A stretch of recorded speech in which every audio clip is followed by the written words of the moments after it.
66 Yamaha fuel injected 2-stroke, running really well. Just a background, we measure the temp on each cylinder.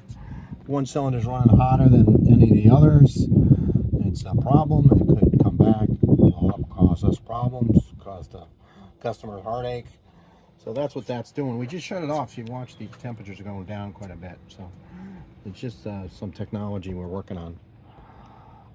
But it's from one of the very more complicated things that can cause a problem that we're working on to a very, very simple thing that causes problems that nobody realizes.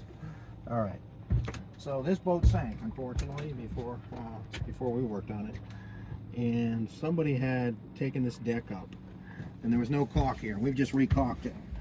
So transom's really low on this boat, so water can come over, which everybody says, well, it's a self-bailing boat, it goes right out. Well, if you don't caulk these deck hatches and put caulk under these deck hatches, all this area creates a funnel because water pools.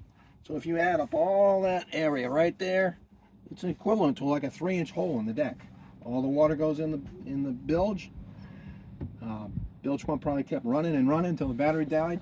Boat went down. So I had to have a lot of repairs because of that. It's something people don't realize. There's deck hatches here, these round ones. So these have nice O-rings on them. Somebody just installed this. But underneath here, if you don't caulk it, all this area right here becomes a funnel. And you don't realize it, but that's leaking in there. That's got to cause the boat to sink. You see there's water in it right now. So I'm fairly confident that's why the boat went down. So I thought I should mention that little details can cause huge problems like a sinking. So, all right.